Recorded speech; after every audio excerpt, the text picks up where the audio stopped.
Salut, c'est Superfan, bienvenue sur ma chaîne superfan.fr pour ce nouveau numéro de Geek Rendez-vous, l'émission qui te résume toute l'actualité de la pop culture. Pour commencer cette vidéo, je vais d'abord te parler de HBO Max. Quand sera enfin disponible cette plateforme et quels seront les contenus sur cette plateforme. Ensuite, je vais te parler de la réunion du casting du Seigneur des Anneaux aujourd'hui, en ce dimanche 31 mai 2020, et je vais te dire comment, où et quand regarder cette réunion de tous les acteurs du Seigneur des Anneaux. Dans cette vidéo, je te parlerai aussi de la nouvelle série Green Lantern qui va arriver sur HBO Max, de Justice League 2, est-ce que ça va arriver ou pas, du Snyder Cut évidemment, je te parlerai aussi du retour possible de Ben Affleck en Batman, et pourquoi pas d'une série même Batman sur HBO Max. Je te parlerai du retour d'Henry Cavill dans le rôle de Superman. On parlera aussi d'Harley Quinn, de Suicide Squad, de Wonder Woman 1984, de Batwoman, de Superman et Lois. Mais on parlera aussi de l'univers Marvel, évidemment, puisque je suis fan des deux univers. J'évoquerai notamment les dernières déclarations de Chris Evans, qui revient sur ses derniers moments dans la peau de Captain America dans Avengers Endgame. On parlera aussi des dernières déclarations du créateur de Deadpool, qui s'en prend violemment à Disney. Je te parlerai aussi de Wolverine et de Hugh Jackman, qui n'a jamais porté le masque de Wolverine au cinéma, et je t'expliquerai pourquoi. Je te parlerai également des Nouveaux Mutants, et je te montrerai des nouvelles images du film Les Nouveaux Mutants. Je te montrerai aussi l'affiche de la saison 2, l'affiche officielle de The Boys, qui va arriver sur Amazon Prime Video, une série déjà culte d'Amazon Prime. On parlera comme d'habitude dans cette émission de Star Wars, de Game of Thrones, de Dune. Je te parlerai aussi de SOS Fantôme, Transformers, Sonic, John Wick, Indiana Jones 5, Quentin Tarantino, Martin Scorsese, la saison aussi 6 de Lucifer et la saison 4 d'Elite, et les acteurs qui vont quitter la série Elite, la série événement de Netflix, et on finira cette vidéo en évoquant les séries à voir et les dates de diffusion de ces séries au mois de juin 2020. Voilà pour le menu du jour. On commence donc tout de suite avec HBO Max. Quand cette plateforme de streaming sera enfin disponible en France. Cette semaine, le mercredi 27 mai, a été lancée aux États-Unis la nouvelle plateforme de SVOD de streaming HBO Max, filiale de Warner Media, qui elle-même est filiale de AT&T, opérateur de télécommunications genre Orange, aux États-Unis. Eh bien, sache que malheureusement, on ne connaît pas encore la date d'arrivée d'HBO Max en France. En revanche, ce qu'on sait déjà, c'est que dès 2021, dès l'année prochaine, HBO Max sera lancé en Amérique latine, dans plusieurs pays d'Amérique latine, et en Europe. En revanche, HBO Max a déclaré qu'ils vont d'abord lancer HBO Max dans les pays où HBO a déjà des activités, où la marque HBO et la chaîne de télévision existent déjà. Ce qui n'est pas le cas malheureusement en France. Les Français ne connaissent pas la marque HBO puisque HBO n'a pas d'activité en France. Et en plus, l'autre problème, c'est que OCS possède l'exclusivité de diffusion des programmes de la chaîne cryptée HBO. OCS, Orange, Ciné-Série. Notamment les droits de GOT, Game of Thrones en France. Et aucun accord n'a pour le moment été annoncé entre la chaîne française, OCS, et la chaîne américaine, HBO, qui est l'équivalent de Canal+, aux États-Unis.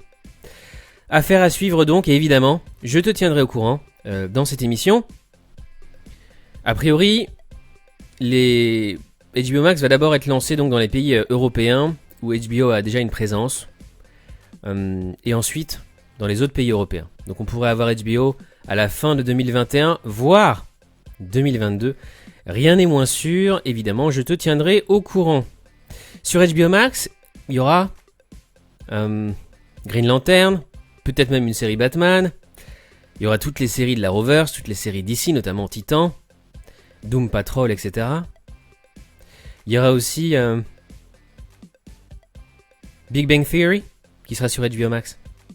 Game of Thrones, Friends, et notamment l'épisode spécial de réunion de tout le cast. Il y aura aussi Gossip Girl, Sex and the City, tout ça c'est des productions HBO Warner qui seront sur HBO Max. Il y aura également toute la franchise Matrix sur HBO Max. Et tous les films Seigneur des Anneaux et Hobbit, qui est pour moi une de mes sagas cinématographiques préférées, hein, le Seigneur des Anneaux. Et d'ailleurs, aujourd'hui, en ce dimanche 31 mai 2020, réunion exceptionnelle en vidéo de tous les acteurs du film. Des films. Ce sera à 18h heure française sur la chaîne de l'acteur Josh Gad. J-O-S-H-G-A-D, Josh Gad. Il avait déjà fait ça pour le cast de Retour vers le futur et maintenant c'est au tour du Seigneur des Anneaux. Dans cette vidéo seront présents Ian McKellen, alias Gandalf évidemment, et Magneto, Elijah Wood, alias Frodon, Viggo Mortensen, Aragorn, Liv Tyler, Arwen, qui était mon crush quand j'étais adolescent, Billy Boyd, Pippin, Dominic Monaghan, Merry, Orlando Bloom, Legolas, John Rhys Davis, alias Gimli, Sean Astin, Sam, qui joue aussi dans Stranger Things, Sean Bean, Boromir. Attends, Sean Astin joue vraiment dans... Je vérifie, parce que je crois, c'est lui qui joue aussi dans Stranger Things. Oui. Oui, c'est lui, évidemment. Sean Bean, Boromir, Andy Serkis, Gollum, parce qu'il a joué aussi dans les Goonies. Karl Urban et Homer, Miranda Otto et Owen, et petit bonus, le réalisateur Peter Jackson avec sa scénariste Fran Walsh. Tout ce beau monde sera réuni dans cette vidéo spéciale à 18h heure française sur la chaîne YouTube de Josh Gad, à ne pas manquer donc pour tous les fans de du Seigneur des Anneaux. Sean Astin qui sera évidemment partie prenante de cette vidéo, qui a joué dans Goonies, dans Le Seigneur des Anneaux et dans Stranger Things, acteur culte de la pop culture. Tiens d'ailleurs, je vais te montrer sa participation à la vidéo de Josh Gad. Oh, Josh! Hey! Dad, hey there.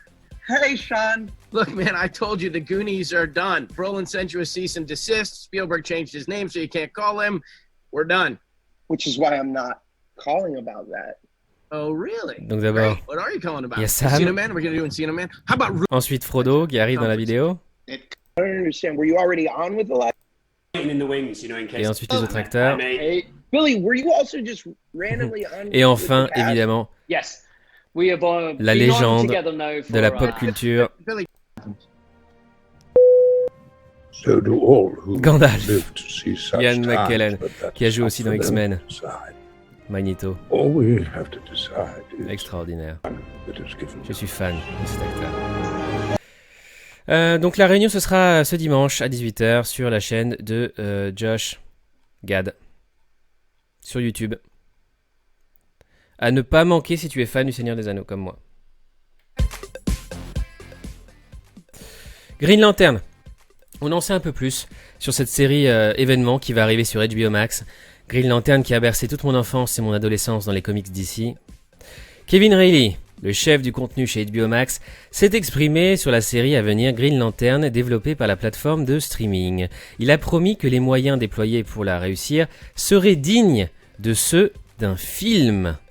9 ans après la sortie du film Green Lantern porté par Ryan Reynolds, qui était vraiment pourri ce film, je suis désolé, j'adore Ryan Reynolds, mais là, ça, c'était pas à la hauteur du comics malheureusement Green Lantern. Eh bien, Kevin Reilly a fait une annonce très prometteuse sur les moyens déployés pour rendre la série de la meilleure qualité possible. Greg Berlanti, qui produit Green Lantern, a développé beaucoup de séries d'ici de qualité pour The CW. Sur CW, tu retrouves toutes les séries de la Rovers, tu sais, Arrow, The Flash, Supergirl, Black Lightning, Legends of Tomorrow, etc. Et pour moi, ces séries sont de moindre qualité. Je trouve pas que ces séries soient extraordinaires. Je préfère largement, par exemple, Titan, qui a été produite pour la plateforme DC Universe, qui n'est toujours pas en France d'ailleurs, DC Universe qui est uniquement disponible aux États-Unis. Mais Titan pour l'instant est disponible en France sur Netflix, tant que DC Universe et HBO Max ne sont pas disponibles en France. Et je trouve Titan, pour moi, c'est la meilleure série d'ici actuellement, tu vois. Je suis moins fan des séries de la Rovers par exemple. Eh bien, ce projet, Green Lantern, sera différent, et ça me rassure. En termes de moyens de production, on va passer un cran au-dessus. Vous pouvez vous attendre au plus haut niveau de production cinématographique pour la série. Cette série va être au niveau d'un blockbuster d'Hollywood, d'un film de cinéma. Et ça, c'est vraiment extraordinaire. Ce sera une première hein, pour DC. 2 Green Lanterns au centre de la série. Greg Berlanti s'est exprimé en début d'année sur ce que contiendrait cette nouvelle version de Green Lantern. Il avait révélé que l'intrigue s'étendrait sur plusieurs décennies en se concentrant sur 2 histoires de Green Lanterns basées sur Terre. On sait donc que l'on aura cette fois 2 Green Lanterns au centre de la série. Pour l'instant, on ne sait pas quand sortira cette nouvelle version de Green Lantern en série, mais ce sera diffusé en exclusivité sur HBO Max et c'est encore une nouvelle raison de m'abonner à HBO Max. Après, évidemment, Big Bang Theory, Game of Thrones, Friends, etc. Je m'abonnerai pour Green Lantern à HBO Max.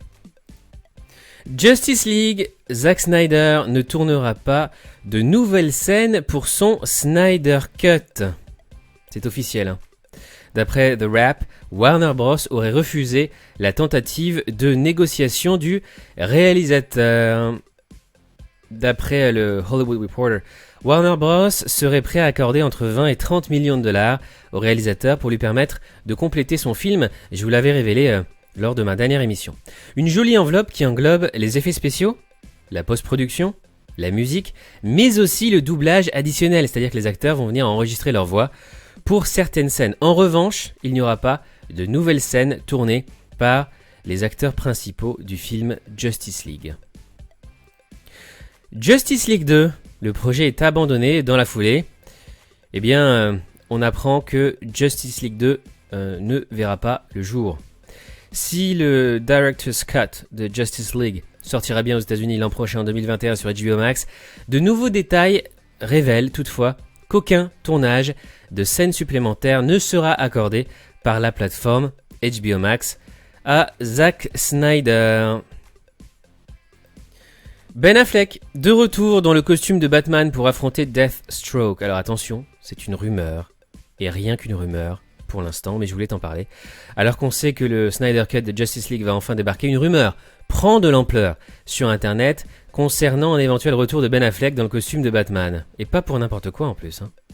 Le site The Culture Nerd a annoncé que la Warner et AT&T auraient pour projet de donner la possibilité à l'acteur de reprendre le rôle du super-héros.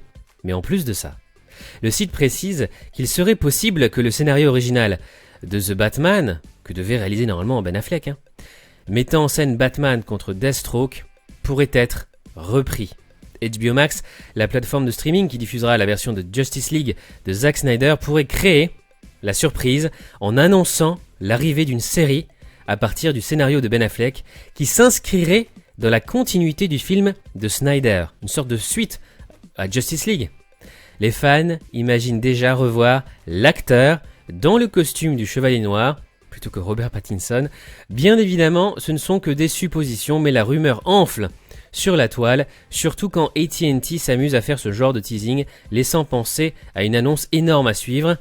AT&T qui a diffusé donc cette vidéo, et avec pour seul commentaire « We are full of surprises ». Nous sommes pleins de surprises. Incroyable. Si c'est vrai, si c'est avéré juste que Ben Affleck va reprendre son scénario de film pour faire une série avec Batman contre Deathstroke et Ben Affleck reprendrait le rôle de Batman en série sur HBO Max, ce serait juste extraordinaire.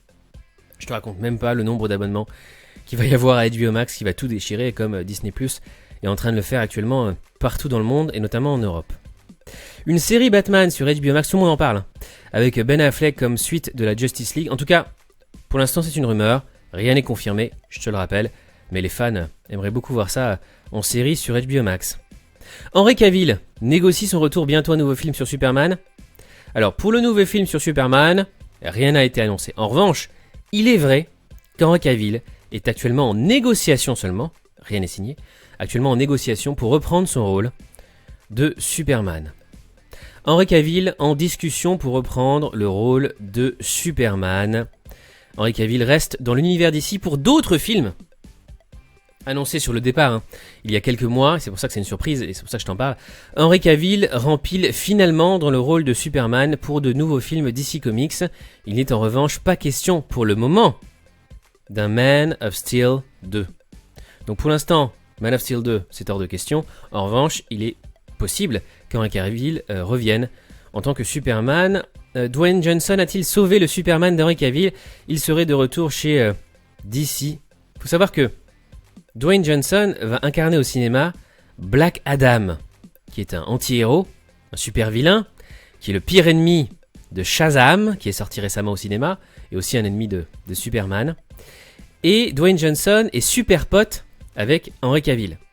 Parce que l'ex-femme de Dwayne Johnson, qui est aussi sa business partner, hein, Dani Garcia, qui reste la cofondatrice de sa société de production Seven Bucks, est également la manager d'Henry Cavill. Oui, l'ex-femme de Dwayne Johnson est actuellement la manager, elle gère la carrière d'Henry Cavill. Et les deux sont très très amis, très proches, et forcément, Dwayne Johnson, alias Black Adam, aimerait voir Henry Cavill en Superman, notamment un combat, évidemment, entre les deux. L'avenir nous le dira. En tout cas, Henry Cavill, lui, veut absolument garder le rôle. Hein. Il a déclaré récemment, je cite, ouvrez les guillemets, « Je n'abandonne pas ce rôle. Il y a encore beaucoup de choses que je souhaite offrir à Superman. Il y a encore beaucoup d'histoires à raconter. Je veux incarner les comic books. C'est important pour moi. Ma position actuelle, attendez de voir la suite. » Et là, c'est une photo de Dwayne Johnson que je vous avais montré en entraînement pour le film Black Adam. Extraordinaire. Hâte de voir ce nouveau film d'ici. Black Adam, super vilain, anti-héros, ennemi juré de Shazam et Superman. Superman, le retour d'Henry Cavill pourrait ne pas arriver. Je t'ai montré là des articles qui sont très positifs, très optimistes, mais ce sera beaucoup plus compliqué en fait. Et pour l'instant, je te rappelle que rien n'est signé. C'est The Hollywood Reporter qui donne des précisions dans sa newsletter Hit Vision en expliquant que rien n'est encore fait, hein, loin de là. Pour le média américain, la situation est complexe avec aucune garantie sur une réapparition de ce Superman. Plus que ça, c'est en réalité aucune proposition concrète qui est sur la table, que ce soit pour un caméo ou quelque chose de plus gros. Superman n'est prévu dans aucun des films d'ici en préparation et même pas l'esquisse d'un Man of Steel 2 n'est à noter, hein, pour l'instant. Toujours dans le DC Universe, un autre projet centré sur Harley Quinn en préparation chez la Warner. La Warner réfléchirait déjà aux prochaines aventures d'Harley Quinn, qui a été assez salué par la critique. Apparemment, les fans qui l'ont vu ont dit que c'était pas mal. Je l'ai pas vu encore, hein, mais apparemment, le film est vraiment bien. Hein. L'héroïne pourrait se retrouver au cœur d'un ou plusieurs projets de l'univers DC, mais avec ou sans Joker, c'est la question. Suicide Squad.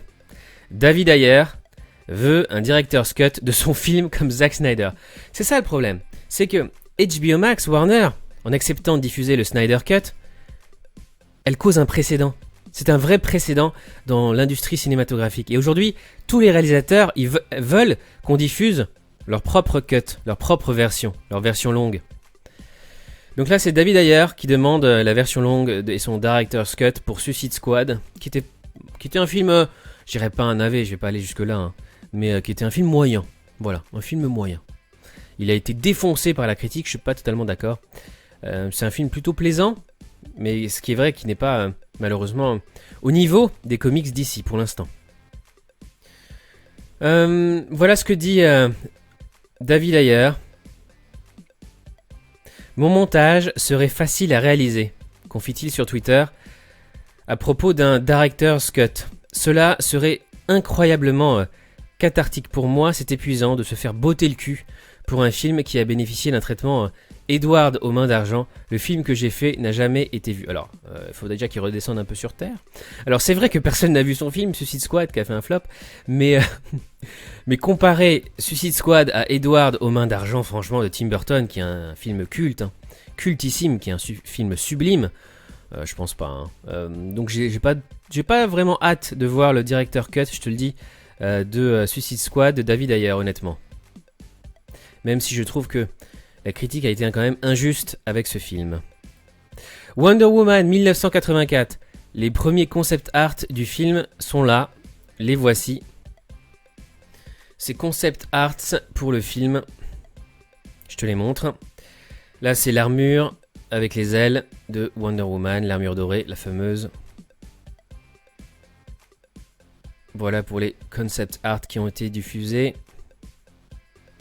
sur Wonder Woman 1984 qui va sortir en France le 12 août 2020 avec la sublimissime Gal Gadot en Wonder Woman et Chris Pine aussi qui va reprendre le rôle de Steve Trevor. Wonder Woman, Gal Gadot en couverture de première. Je vais te montrer ces images que tu retrouveras dans le magazine Première. Ex-fan des 80s, Gal Gadot pour Wonder Woman 1984. Voilà des photos du tournage.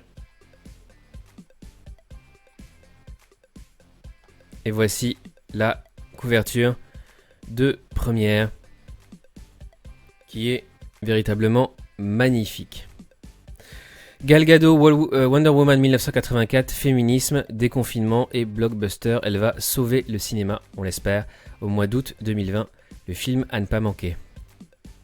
Batwoman, le départ de Ruby Rose est une bonne nouvelle pour le créateur d'Arrow. Donc pas seulement pour les fans de l'Arrowverse, mais aussi pour les créateurs de la série. On a récemment appris que l'actrice Ruby Rose ne reprendrait pas le costume de Batwoman dans la saison 2, obligée de caster une nouvelle héroïne pour la suite.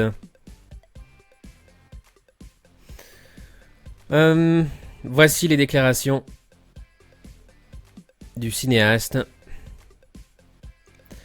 Le départ de l'actrice principale n'est pas forcément une mauvaise nouvelle pour le producteur exécutif Mark Guggenheim, connu pour la création d'Arrow et de DC's Legends of Tomorrow, qui est pour moi la pire série, franchement, de l'univers d'ici, Legends of Tomorrow.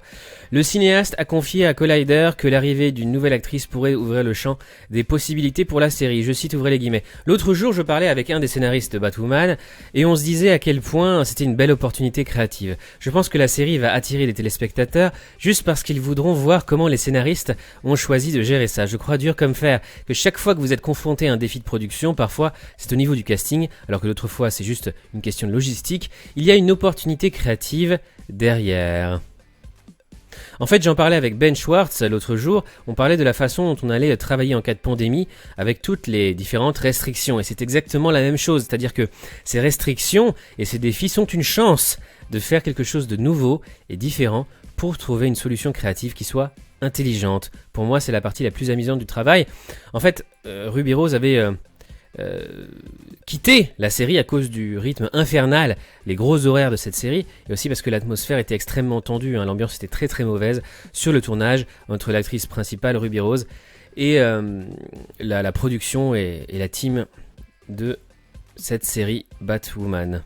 Difficile de ne pas se réjouir de ne plus avoir le droit au jeu fade de l'actrice qui a eu du mal à convaincre les fans, comme Melissa Benoît qui a pu le faire pour le rôle de Supergirl.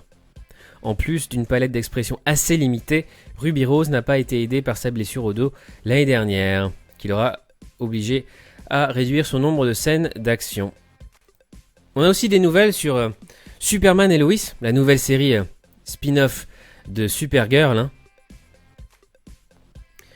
série de The CW qui va arriver en 2021, avec toujours le même acteur dans le rôle de Superman, acteur de 32 ans. Et donc maintenant on sait que cette actrice va incarner Lana Lang, Emmanuelle Shriki, canadienne, d'une famille séfarade marocaine selon Wikipédia, qui a 44 ans quand même, et qui va jouer le rôle de Lana Lang.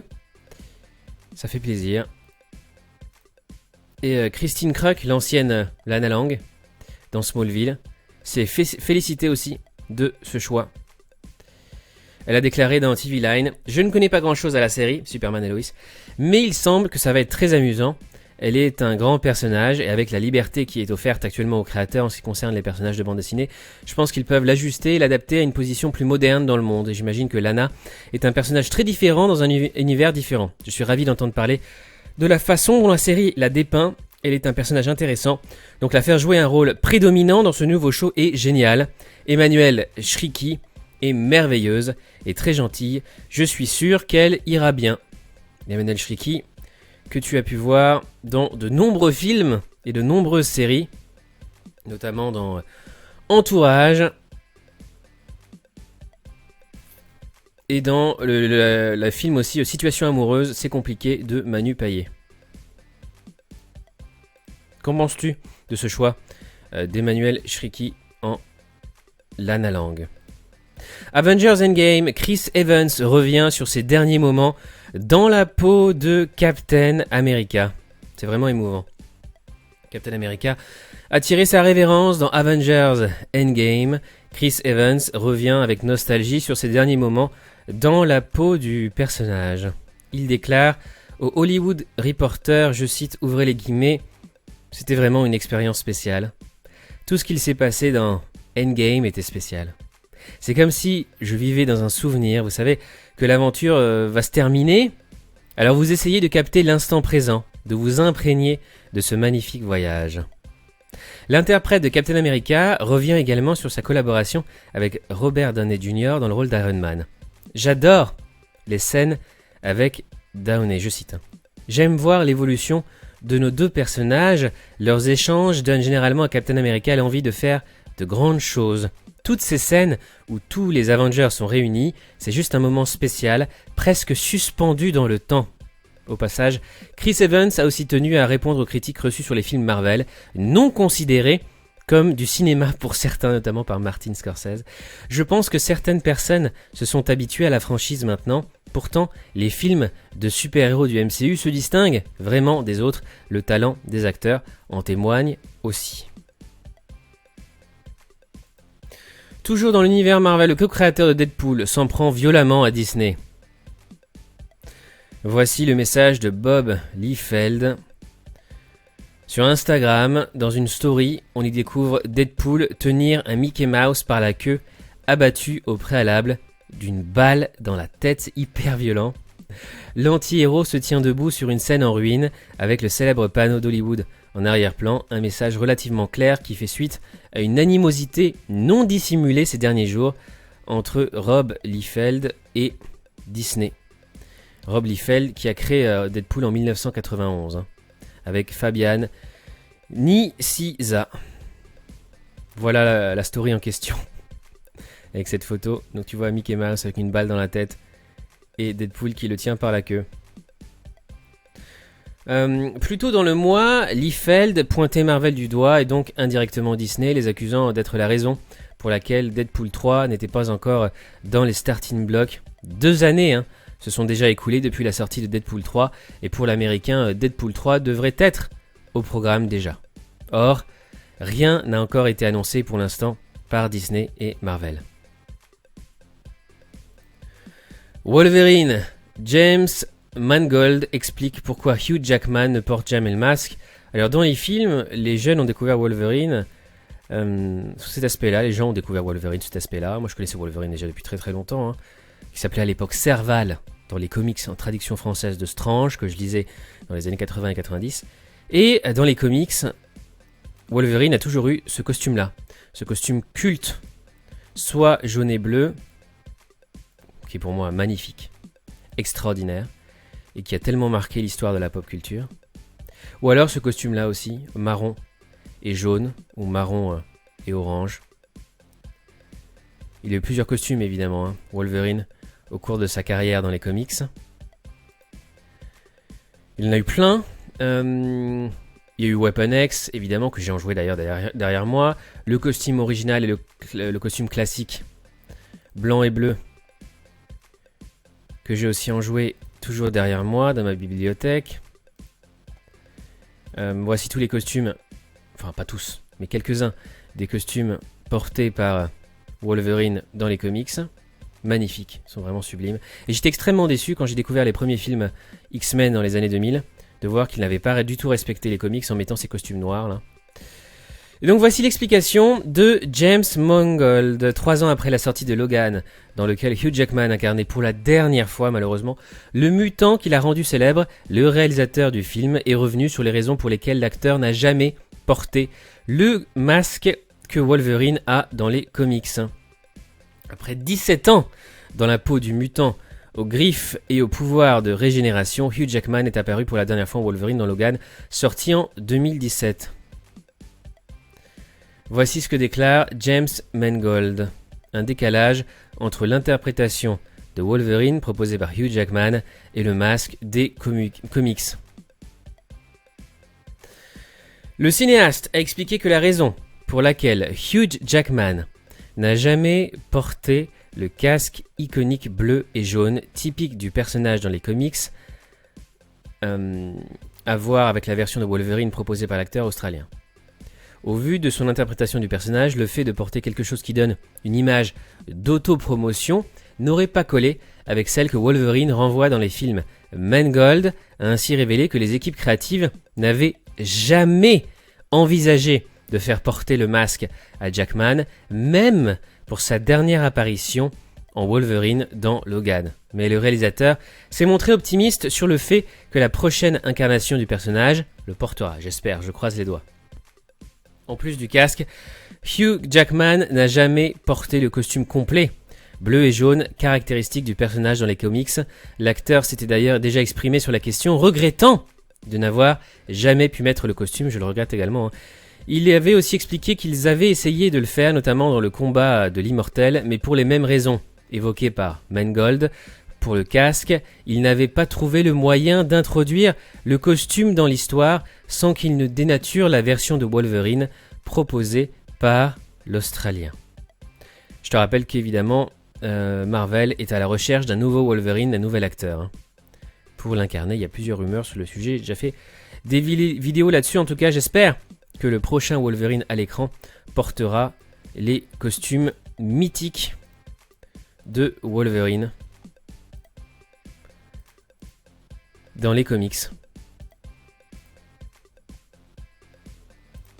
Il est sublime ce costume. Il a vraiment marqué l'histoire de la pop culture. The Boys. Non, avant on va parler des Nouveaux Mutants. On va finir sur Marvel.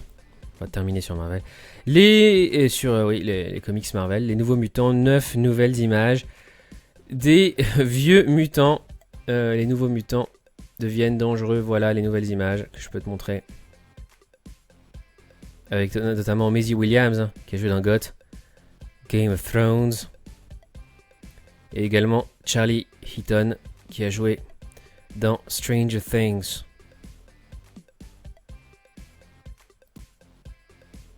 Là tu vois Charlie Heaton et Maisie Williams de GOT. The Boys saison 2, une première affiche dévoilée, le ton est donné. Voici l'affiche de la saison 2 de la série culte d'Amazon Prime Video. J'ai testé le service Amazon Prime juste pour voir cette série et Jack Reacher. Formidable. La saison 2, on n'a pas encore la date de diffusion, on ne sait pas encore quand sera diffusée la saison 2 de The Boys sur Amazon Prime Video. Pour l'instant, on a juste cette affiche. Buffy sur Amazon Prime Video d'ailleurs est disponible.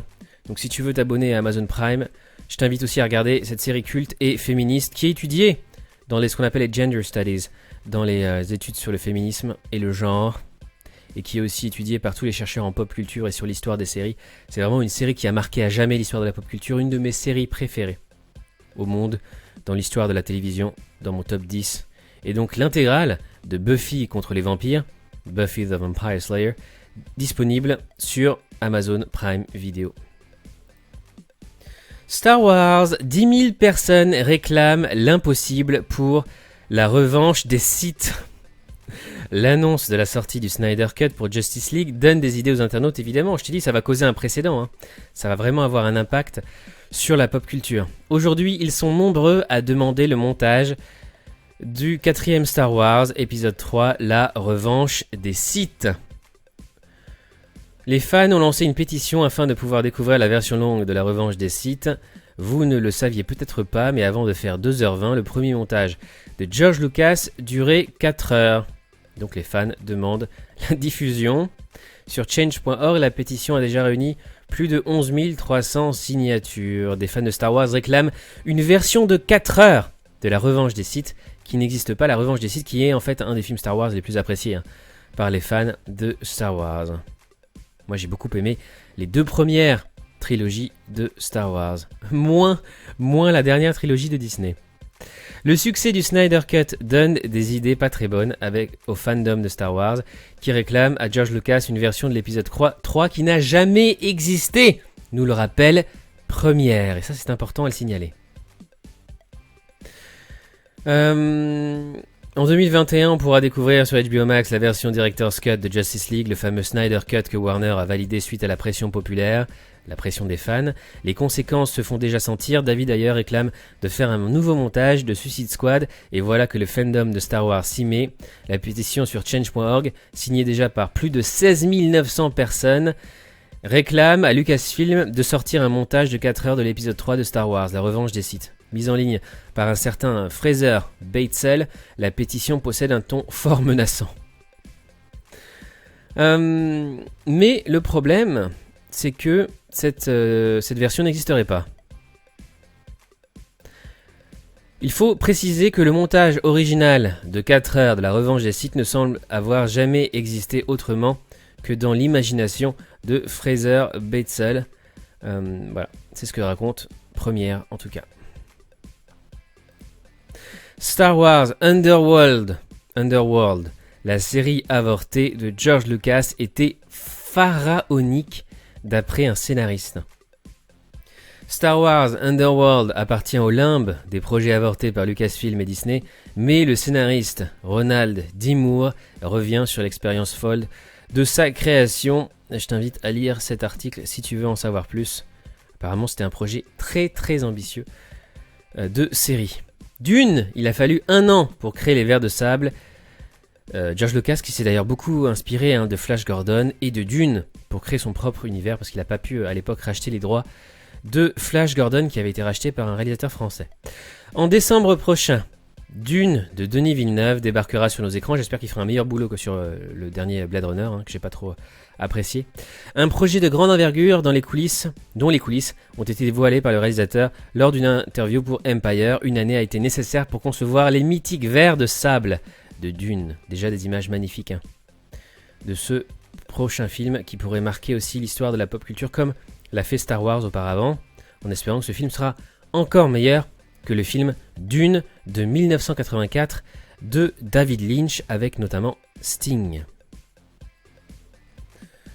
Au casting de ce film Dune, casting vraiment 5 étoiles, on retrouvera Timothée Chalamet dans le rôle titre. L'acteur franco-américain sera rejoint par Oscar Isaac, qui passe d'une œuvre de science-fiction à un blockbuster à un autre après avoir joué Poe Dameron dans Star Wars. Il y aura aussi Rebecca Ferguson qu'on a vu dans Mission Impossible Rogue Nation, Stellan Skarsgård qu'on a vu dans Avengers, Jason Momoa qui a été Aquaman notamment, et Zendaya seront aussi de la partie qu'on a vu notamment dans Spider-Man. La prestigieuse liste ne s'arrête pas là, puisqu'on verra aussi Dave Bautista des Gardiens de la Galaxie et Josh Brolin, les Goonies, et Thanos dans Avengers. L'écriture du scénario est quant à elle assurée par Eric Roth de A Star is Born, John Spate qui a fait Doctor Strange et Denis Villeneuve, Blade Runner 2049. Et la musique originale sera assurée par Hans Zimmer. Mais quel Dream Team! Quel Dream Team! Je pense que c'est le film qui me hype le plus actuellement. C'est Dune, en tant que fan de la première heure de la saga littéraire. J'ai toujours trouvé honnêtement Dune au-dessus de Star Wars. Et pourtant je suis un fan absolu de Star Wars, que j'aime à la folie, mais Dune pour moi c'est encore autre chose. On est vraiment à la hauteur de mon point de vue du Seigneur des Anneaux. SOS Fantôme, après le Snyder Cut, la version très longue de Paul Feig. Paul Feig a parlé d'une version de 3h30 de son Ghostbuster 2016 qu'il serait ravi de partager. Ouais, mais c'était une telle bouse ce film, alors là j'ai pas peur de le dire. Par rapport à Suicide Squad, SOS Fantôme c'est quand même bien merdique. Cette version-là, pas la version culte que j'ai adorée. Mais cette version-là, ce reboot, ce remake, franchement, qui va aller voir cette version longue de SOS Fantôme? C'est une torture de 3h30 qui t'attend. En tout cas, le réalisateur veut absolument qu'on diffuse sa version de Ghostbusters. Il y a une version de 3h30 de SOS Fantôme, Answer the Call, que je serais ravi de partager. Ouais, mais nous, on serait pas ravis de la voir, mon gars. D'ailleurs, il explique pourquoi son film a été un flop énorme. SOS Fantôme, le réalisateur du reboot justifie l'échec injuste, selon lui. Alors, voici ses excuses. Je cite, ouvrez les guillemets.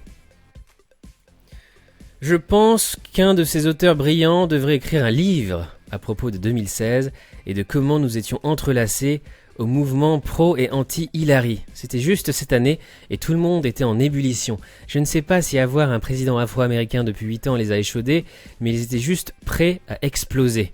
Et il y a des enregistrements de Donald Trump qui fait « Maintenant, les Ghostbusters sont toutes des femmes. Qu'est-ce qui se passe ?» C'est fou à quel point les gens sont devenus dingues à propos des femmes essayant de gagner du pouvoir ou d'être dans des positions dans lesquelles elles ne sont pas d'habitude. Et c'était une année vraiment moche, vraiment moche. Je crois que ça n'a rien à voir avec ça. Le film est tellement naze. Je me suis obligé, honnêtement, à le regarder. Mais ça a été une vraie torture pour moi. J'ai dû le regarder en plusieurs fois, en fait. En mettant pause à chaque fois. En le regardant petit bout par petit bout. Tellement j'ai détesté cette merde absolue. Ce remake de Ghostbusters qui fait insulte. Vraiment, qui est une insulte à la version originale de Ghostbusters. John Wick. Le nom de la franchise a changé à cause de Keanu Reeves, et oui. À l'origine, Chad Stahelski, le grand ami et réalisateur, le grand ami de Keanu Reeves, n'était pas prévu d'appeler sa franchise John Wick, mais c'était sans compter l'étourderie de Keanu Reeves. Normalement, le film devait s'appeler Scorn, ce qui signifie en français mépris ou dédain. Un adjectif qui colle plutôt bien avec l'attitude détachée du tueur. Mais pourquoi le changer? Tout simplement parce que Keanu Reeves n'arrêtait pas d'appeler le film John Wick à la place. Ils ont eu bien raison, franchement. Est-ce que tu préfères aller voir un film qui s'appelle Scorn avec Keanu Reeves ou John Wick avec Keanu Reeves? Évidemment, John Wick. En termes de marketing, c'est bien mieux. Et au final, les studios Lionsgate ont décidé de ne pas lutter contre Keanu Reeves et ont tout simplement renommé la saga John Wick. Et au final, ce n'est pas plus mal. Le tournage d'ailleurs de John Wick qui est retardé. Puisque le tournage de Matrix 4 avec Keanu Reeves a été retardé, donc ça aura forcément des conséquences sur John Wick 4. John Wick, le studio ne voulait pas que le chien du héros soit tué. En 2014, Keanu Reeves se retrouvait dans la peau de John Wick. L'intrigue montrait comment ce personnage reprenait du service comme assassin d'élite après le meurtre de son chien. Pourtant, le studio ne voulait pas que l'animal meure. C'est vraiment très intéressant ça, cette anecdote. Le studio voulait que le chien reste en vie. Lors d'une interview avec comicbook.com, le scénariste Derek Kolstad, qui a travaillé sur la franchise, a révélé cette information. Je cite, ouvrez les guillemets, « Je pense qu'il voulait bien faire les choses, donc le studio voulait enlever la mort du chien. Il voulait simplement se concentrer sur cet assassin qui sortait de sa retraite. » Le meurtre du chien de John Wick a toujours fait partie du scénario, mais Lionsgate avait peur que la séquence ne passe bien à l'écran et que le public n'y adhère pas. Mais les créateurs du film ont insisté pour que le décès du chien de John Wick soit l'élément déclencheur de l'histoire. Ils ont eu bien raison. Ils se sont battus pour que ce soit l'aspect essentiel du voyage personnel de John Wick au cours du film. Comme le rappelle Derek Kolstad, cette connexion avec le chien est indispensable à l'âme de John Wick. Il est la clé. Chad et David se sont battus pour cela, ils l'ont compris dès le début et ils avaient raison, ils ont insisté pour garder cet aspect de l'histoire, ils s'en sont bien sortis, ce sont des mecs talentueux et franchement c'est super, j'adore les films John Wick. Même si parfois le scénario tient sur un post-it, en termes de rythme et de scènes d'action, c'est quand même assez extraordinaire et je suis fan de Keanu Reeves. Indiana Jones 5, le coronavirus va avoir un gros impact sur la production du film. Le prochain volet d'Indiana Jones est en route, même si cette dernière est truffée de mines entre le changement de réalisateur et la sortie repoussée à 2022. D'ailleurs, James Mangold, le réalisateur de Logan, confirmé au projet. Il sera aux manettes. Le producteur de la saga Indiana Jones a donné des nouvelles du 5e volet et a profité de l'occasion pour confirmer la présence de James Mangold à la réalisation. Ce qui est une très très bonne nouvelle, je trouve. Le premier film d'action tourné dans l'espace, et ouais, avec la NASA et SpaceX et Tom Cruise, sera réalisé par Doug Liman. C'est un projet fou de Tom Cruise. Le réalisateur a déjà collaboré à 2 reprises avec la star dans Edge of Tomorrow 2014 et Barry Seal American Traffic 2017. 2 films que... Ouais, je suis pas fan de ces 2 films en fait. Je n'ai pas beaucoup apprécié ces 2 films-là. Bon, en tout cas, il sera de retour aux côtés de Tom Cruise pour ce film tourné vraiment dans l'espace avec la NASA et SpaceX, l'entreprise d'Elon Musk. Sonic, le film avec Jim Carrey, aura une suite. Transformers, un nouveau film sortira en juin 2022. Pas fan des derniers films Transformers, malheureusement. The Social Network est le meilleur film des années 2010 selon Quentin Tarantino. Alors ça m'a vraiment choqué, honnêtement. Haut la main, il écrase toute la concurrence. On savait que Quentin Tarantino avait élu Dunkerque de Christopher Nolan comme deuxième meilleur film des années 2010. Restait donc cette brûlante question, quel film était pour lui le numéro 1 ? Roulement de tambour. Dans l'interview exclusive qu'il a accordée à Première, QT, Quentin Tarantino lâche enfin le morceau The Social Network de David Fincher. Trône au sommet, c'est d'ailleurs une telle évidence à ses yeux qu'il ne ressent pas le besoin d'épiloguer sur le sujet. C'est The Social Network, ouvrez les guillemets, je cite, haut la main, il est numéro 1 parce que c'est le meilleur, voilà tout, il écrase toute la concurrence. Est-ce que tu es d'accord avec ça ou pas ? The Social Network, meilleur film de la décennie. On sait que Tarantino adore Midnight in Paris, son film préféré de 2011. Je suis assez d'accord aussi, je suis fan de Midnight in Paris. Mad Max Fury Road, mais on n'est pas surpris de le voir élire un film écrit par le scénariste de génie Aaron Sorkin.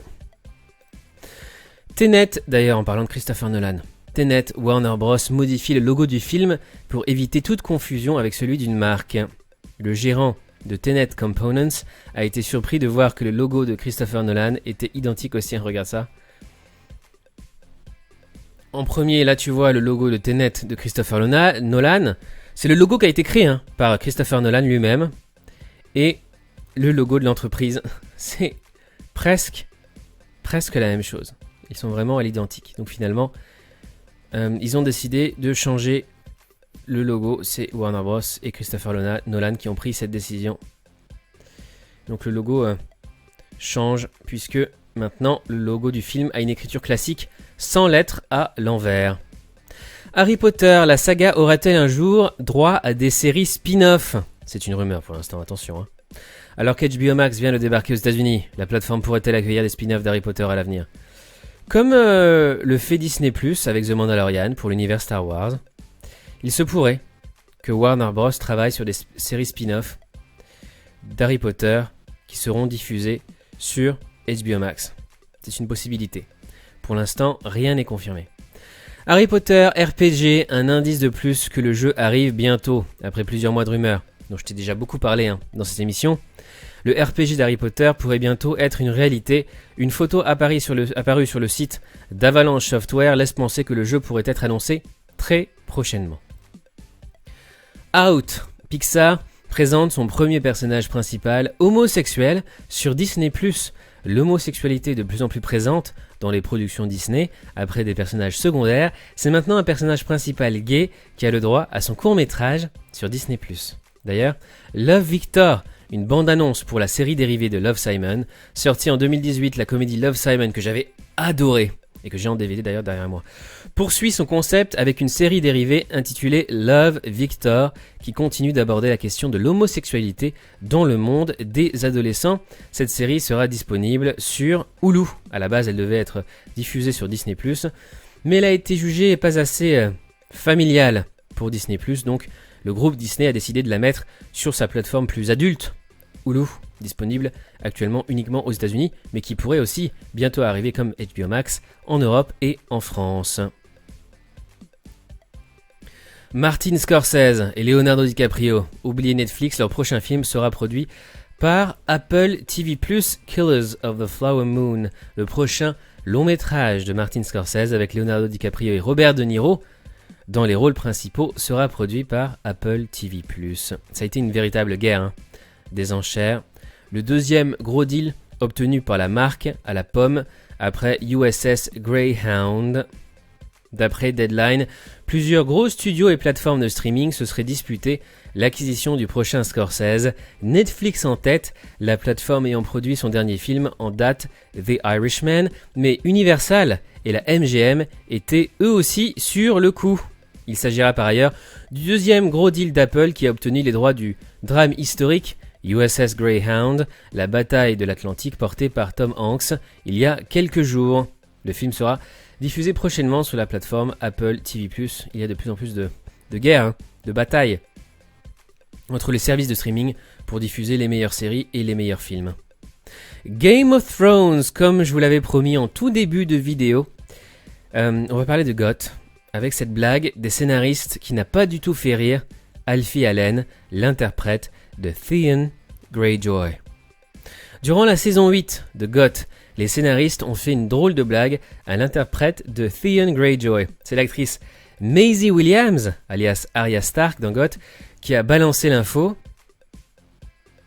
Alors, après avoir fait croire à Kit Harington, Jon Snow, que ce dernier allait finir le visage défiguré par les flammes, les scénaristes se sont amusés à faire croire à l'interprète de Theon Greyjoy que son personnage allait être tué non pas par un marcheur blanc, mais par Bran, une farce qui n'aurait pas beaucoup plu à l'acteur. D'après Maisie Williams, les scénaristes ont tout simplement inventé un faux scénario pour accomplir leur méfait, un script non officiel, donc qu'ils ont ensuite distribué à Alfie Allen, le laissant ainsi mariner avec la fausse information pendant plusieurs jours. Ce n'est que lorsque l'acteur s'est décidé à envoyer un texto à l'interprète de Bran, Isaac Hempstead Wright, que ce dernier s'est rendu compte de la supercherie, et pour cause, comme l'explique Maisie Williams, ils ont dit à Alfie Allen qu'il avait été tué par Bran d'une manière horrible. Mais ensuite, ils ne lui ont pas dit qu'il lui faisait une blague, alors quand Alfie a envoyé un texto à Isaac pour lui dire qu'il ne lui en voulait pas, Isaac lui a répondu « Mais de quoi tu parles ?» Et alors, toute l'histoire est sortie. Le flic de Beverly Hills 4 avec Eddie Murphy, bientôt sur Netflix, avec Axel Foley, va sortir de sa retraite. L'idée d'un flic de Beverly Hills 4 circule depuis quelques années, je t'en parlais sur cette chaîne, je t'en ai parlé à plusieurs reprises, mais c'est désormais une certitude. Eddie Murphy va reprendre son rôle culte pour Netflix avec les Belges Adil El Arbi et Bilal Fallah, réalisateur heureux de Bad Boys for Life qui a cartonné au cinéma. American Horror Story, série cultissime de mon point de vue que j'adore. La saison 10 repoussait son tournage en suspens jusqu'à nouvel ordre en raison de l'épidémie de coronavirus. La saison 10 d'American Horror Story ne reviendra à l'antenne qu'en 2021. D'ailleurs, les premières saisons sont disponibles sur Netflix en France, je crois. American Horror Story aura le droit à un spin-off. Ryan Murphy n'a pas dit son dernier mot. Le créateur d'American Horror Story annonce qu'un spin-off sera développé sur FX. Plutôt que d'explorer une intrigue à chaque saison, American Horror Stories développera une nouvelle histoire par épisode. Marianne, d'ailleurs, toujours en parlant de séries horrifiques. Le showrunner français réalise un film d'horreur aux US pour Seth Rogen. Marianne qui a cartonné aux États-Unis. Si Marianne n'a pas eu le droit à une saison 2 sur Netflix malheureusement, la série française aura permis à son réalisateur, scénariste, showrunner, Samuel Baudin, de se faire remarquer aux États-Unis. C'est dommage, j'ai beaucoup aimé la série, le scénario et la réalisation. C'est vrai que comme les fans de cette série, j'ai moins aimé le jeu d'acteur de certaines actrices, mais j'en dirai pas plus. Lucifer, saison 6, c'est officiel. Tom Ellis a signé un nouveau contrat. Et ça, c'est choquant. C'est choquant parce que normalement, la saison 5 de Lucifer devait être la dernière. Eh bien, apparemment, ça ne le serait pas. Un rêve devenu réalité pour tous les Lucy-fans, c'est officiel, après de longues négociations, Tom Ellis a signé un nouveau contrat pour la saison 6 de Lucifer. Alors ce qui est très, très bizarre, c'est que la saison 6 n'a pas été annoncée pour l'instant officiellement par Netflix. En revanche, ce qui est officiel, c'est que Tom Ellis a signé, s'il y a une prochaine saison, il en sera. Alors que la saison 5 de Lucifer avait été annoncée comme l'ultime saison du show diabolique, il se pourrait qu'elle ait encore bel et bien un avenir devant elle. En effet, des négociations entre Tom Ellis, Netflix et la Warner avaient vu le jour avant la pandémie mondiale de coronavirus. Et désormais, c'est fait. Il a signé pour une saison 6, donc il est très probable que Netflix annonce une saison 6, très bientôt après la saison 5 qui va arriver sur Netflix. C'est officiel, selon TV Line. On attend toujours la date de sortie de la saison 5 de Lucifer sur Netflix. Elite saison 4, 3 stars de la série Netflix confirment leur départ et ça m'attriste beaucoup. Elite qui n'est de mon point de vue pas une série pour les adolescents, mais qui est vraiment une série très très intéressante, avec un casting surtout extraordinaire, les acteurs sont formidables. Alors qu'on sait désormais qu'Elite sera prochainement de retour sur Netflix pour une saison 4, Esther Exposito qui joue Carla, Mina El Amani qui joue Nadia et Dana Paola qui joue Lou ont confirmé sur les réseaux sociaux qu'elles n'en feront pas partie malheureusement. Très triste pour les fans de la série Elite, je trouve Carla sublime. Esther Exposito qui est une des plus belles femmes du monde de mon point de vue, et elle a déclaré avec ce post sur IGTV qu'elle ne sera pas de retour. Tout comme Nadia, Mina El Amani et Lou. Et il y a un autre acteur aussi qui sera pas non plus de retour. C'est l'acteur qui joue Valerio. Comment il s'appelle déjà? Attends, j'ai un trou. Jorge Lopez. Voilà, Jorge Lopez qui joue Valerio ne sera pas de retour. Ni Alvaro Rico Polo qui ne sera pas non plus dans la prochaine saison. Donc beaucoup d'acteurs principaux qui ont porté cette série ne seront pas de retour dans la saison 4 d'Elite. Et enfin, on termine cette émission d'une heure par les sorties de juin 2020. Pour moi, c'est 13 Reasons Why, saison 4, qui va être diffusée sur Netflix dès le 5 juin 2020. À ne pas manquer. Ce sera la dernière saison de 13 Reasons Why. Je trouve que les précédentes saisons n'ont pas été à la hauteur de la première saison avec Anna Baker. Mais c'est quand même une excellente série. Culte. Il y a aussi The Last Day of American Crime qui sort le 5 juin. The Five Bloods, Frères de sang, le 12 juin. Réalisé par Spike Lee, production Netflix. The Politician, saison 2, le 19 juin. Balle perdue, le 19 juin. Et Eurovision Song Contest, si t'es fan de l'Eurovision, le 26 juin. Tu as ce programme spécial Eurovision, concours de l'Eurovision sur Netflix, le 26 juin.